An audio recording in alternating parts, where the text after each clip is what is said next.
Yeah. Well, so this also, so, we're talking about where we're at societally. We're talking about where we're at, economically from a dollar standpoint.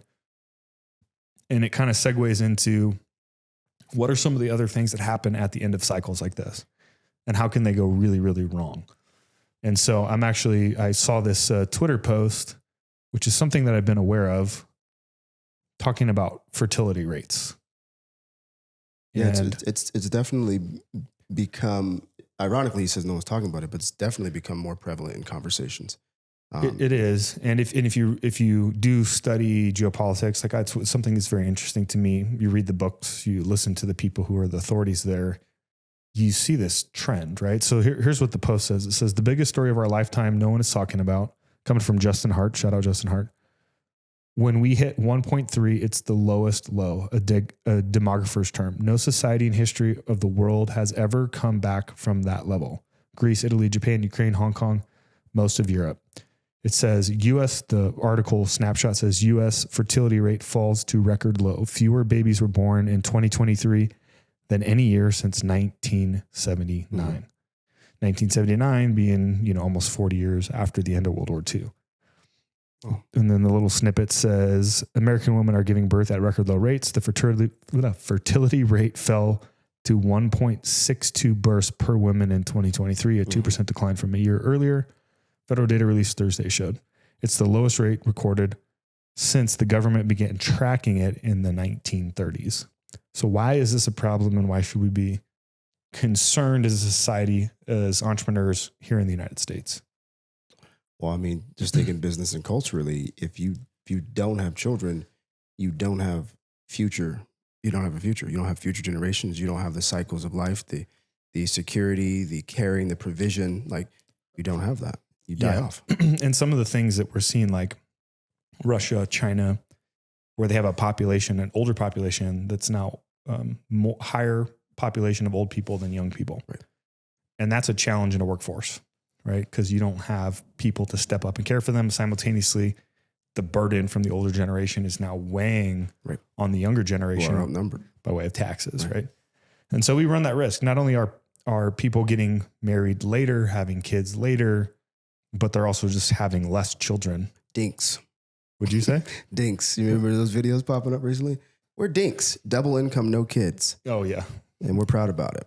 Yeah. And hey, more power to you. But there is some necessity culturally to having kids. One of the things that happened in Russia, according to my research, is Russia's a pretty rough place, right? It's very barren and very spread out. And so if you lived out in the middle of nowhere, like having kids became a necessity because you needed people to help work the land and do all that. Well, as the cities started to form up and people started to move into the cities, the need to have as many children went down, which is where we're at today. I mean, we live in a society and an economy where, in a couple hours, you can order something on Amazon. It shows up on your front door, right? And so the need to have a large family has gone down substantially. But the bigger picture that's missed is generational, that'll probably affect 50, 60, 70 years from now, maybe the next generational cycle when we're gone from this earth, is will there be more old people than there are young people? Yeah. And I don't know the answer. Well, and when you think about the children, the one thing about children is that in healthy settings, children embody the positive values that go forth that make a nation what it is. Right. So if you lose that, Yeah. you are actually participating in losing the nation.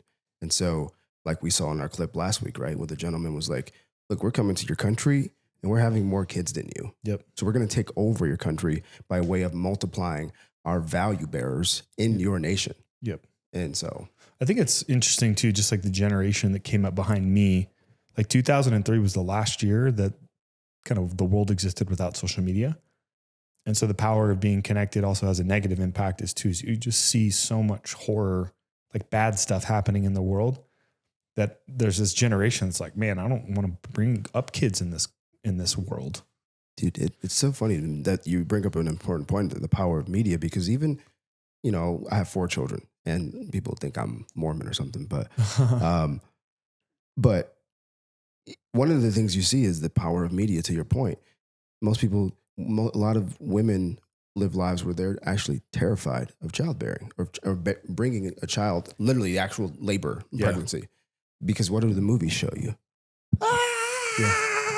You did this to me, you know, all this stuff. And it's like, no wonder you don't want to have children. Why would you want that? You've seen it a million times. I think it's also just a testament to where we're at culturally. Right. Oh, 100%. So the biggest problem in our country today, in my personal opinion, is there's a lack of personal responsibility or accountability. So the idea of having to be responsible for someone else's life is incredibly terrifying to these people because they have been raised with radical individualism. Let me do me. You may take care of me. Self-love. I'm the most important thing in the room. You know, where the generation that I grew up with and the generation older than us was do what's better for society as a whole. And I do see another wave of that kind of happening, like the generation below the Gen Zers, probably like middle school, like my kids' age, because they're being raised by people like us, right? Is it alpha? Is that what it is? Okay. So again, these cycles happen. We just haven't been alive long enough to experience them. And so we're in the middle of another one. We're in what I would consider to be the trough of this bell curve and probably the hardest time. But if you're an entrepreneur, now is the greatest opportunity to take advantage of some of these things. And so a prime example, and I kind of segueing off of that into the next topic, is just this great Twitter post, right? So obviously we're on a mission. We're building technology to serve business acquisition marketplace, to build broker technology, to help the world of M&A, because that entire world is just antiquated in tech. And it all kind of stems around this idea that there's this massive opportunity to be buying businesses. This comes from Logan Graff, and he put out this post with this crazy statistic that says 75% of CPAs hit retirement age 4 years ago. With fewer and fewer students signing up for accounting degrees every year, CPAs are going to become an endangered species. And that kind of segued into an article that we included in the newsletter last night, which was just talking about how baby boomers own, you know, a large majority of the companies out there. And there's tons and tons of businesses that are ripe for reinvention. But this is what I wanted to really bring up and kind of showcase for those of you that are aspiring entrepreneurs who are entrepreneurs, or who want to go and buy more businesses, bolt on stuff, or expand your footprint. Just the power and the impact that you guys ultimately have on the world around us, right? And that's why this whole podcast exists. Is we're not just here to talk about stuff and complain as much as to empower you that you guys are the change. You're the change makers, right? We have the ability to change the world around us by just creating jobs, right? And so this is a study, or this is an article that comes from Elevon, which is actually a credit card provider processor. But it says how independent businesses help our economy. So it says, according to U.S. Small Business Administration, small companies generate 1.5 million jobs a year and account for 64% of new jobs in America. Small businesses also contribute 44% of the U.S. economic activity. So as the number of new businesses grows, so does their economic contribution. And I would add to that as these businesses get ready to trade hands from the retiring generation, it requires people like us to step up and buy them to keep those jobs active in the market. This article also says small businesses help support the local economy. So by shopping small, you not only help up and coming business owners, but the local economy as well. If a person were to spend $100 at a local business, it's estimated about 68% of that stays within their local economy. If they spent that same amount at a larger business, around 48% would stay. So if that's the difference between you buying at Amazon and you buying from, you know, the local boutique, right, for example.